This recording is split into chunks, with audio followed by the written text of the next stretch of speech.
So a cold front came through. It is windy and cold outside. We are not going to go outside today. So I decided to wake up early and start mixing a dough for a no-knead bread. So simple.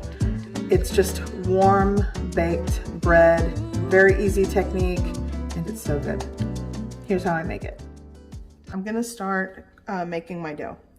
So here I have 1.5 teaspoons. This is kind of like coarse. If you have fine sea salt, maybe 1 teaspoon, but I'm going with 1.5 teaspoons of salt. By the way, I have 400 grams of all-purpose flour, or you could use 3 cups. That's, you know, but 400 grams, weighing your measurements is better for accuracy. Here I have 2 teaspoons of sugar, 1.5 teaspoons of dry active yeast. Kind of bury it and give it a mix. By the way, I have a follower that suggested a Danish whisk for dough, so I'm giving it a try. I ordered it. Shout out to Beverly, thank you. Okay, so I'm gonna add hot water. I'm gonna start with 1.5 cups of water. I might need more. Let's see here. No, I think this one will be okay. And you'll just want to mix it. You could use, you know, a wooden spoon. Sometimes I would oil wooden spoons to mix this so it kind of helps not, you know, get too sticky. Let's see here. Okay, so this is nice, gloopy and sticky.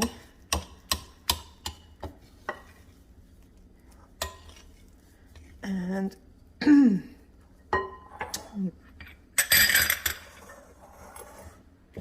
here I have a plastic bowl. I'm gonna add just a little bit of oil. I don't want this like super oily, but I want the dough to kind of slide out of there. But you don't wanna, you know, it's not like when I'm making focaccia bread. By the way, I have a recipe for that. You don't want tons of oil.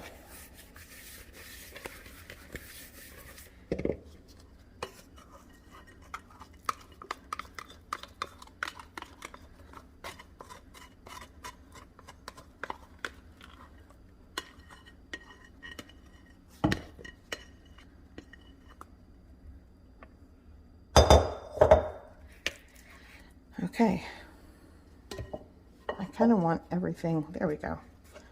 So I'm gonna cover this loosely with the tea cloth. I actually have, let's see here. I have this bees wrap. It's like reusable. It's an alternative to plastic wrap.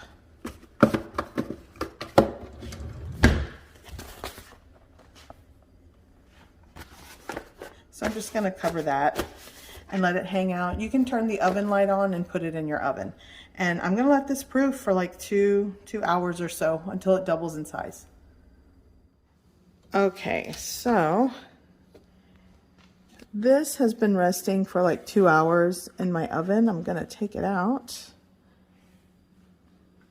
Let's see here.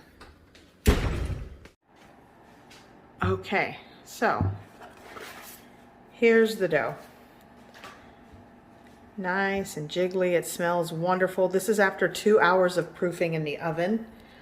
So what I'm going to do before I turn it out onto my work surface is dust it with flour. You want plenty of flour. You don't want this to stick to your work surface. Okay, I'm making a mess.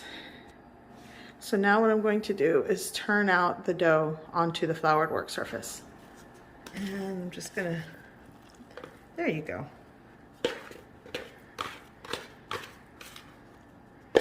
Oh my gosh, this smells amazing. So you're going to want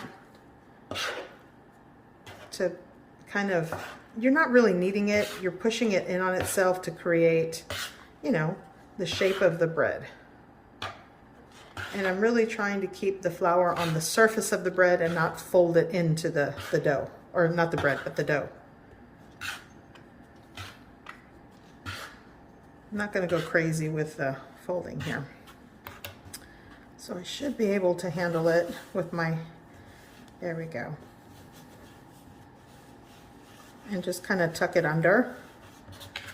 Use your little scraper to kind of, there we go. I am going to place this in a glass bowl with parchment paper. I'm just going to lay it in there. Okay, so I'm going to carefully just scrape up the dough. It helps if, like I said, this floured surface, you don't want to touch it.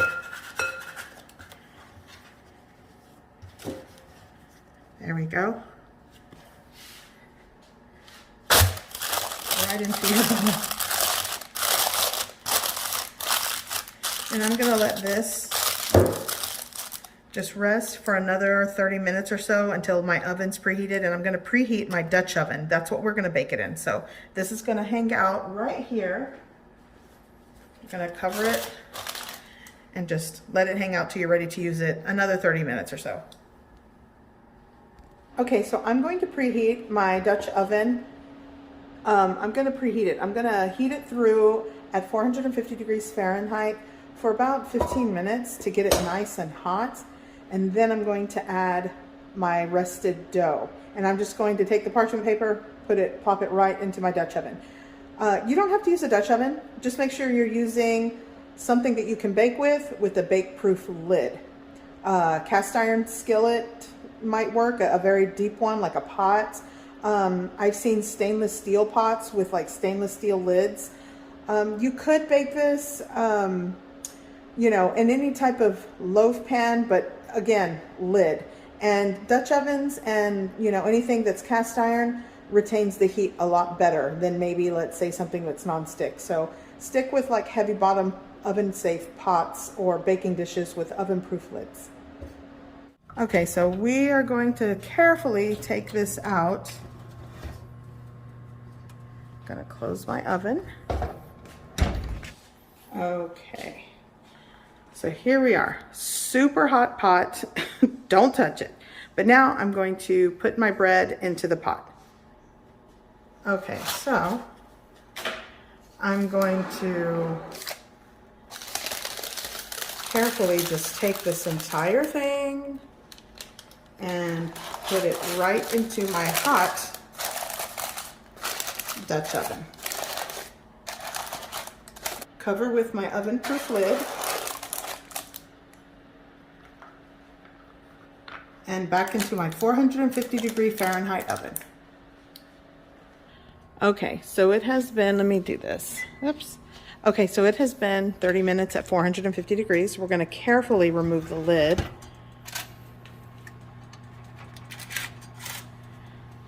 And then we're going to push this back. I don't have my, and I'm going to let it continue baking for another 15-20 minutes or until it's like golden brown and crusty on top.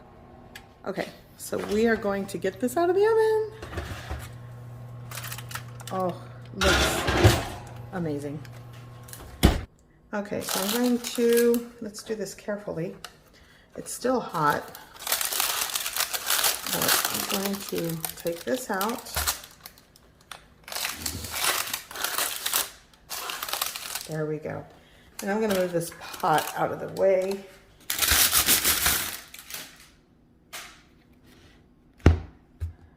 This is amazing. For no knead, I like to consider this a very easy bread. I mean, it really does the trick. If you need sandwich bread, just crusty bread with a meal, so good.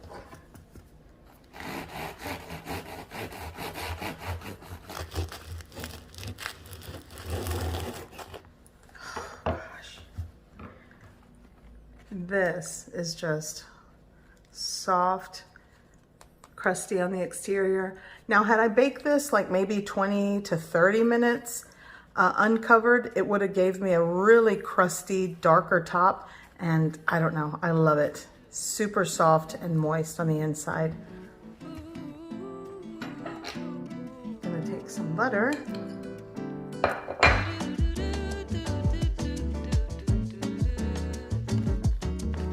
Oh my gosh. This is very hot, but it's so good. I hope you give this recipe a try. I hope you like it, and thanks for watching.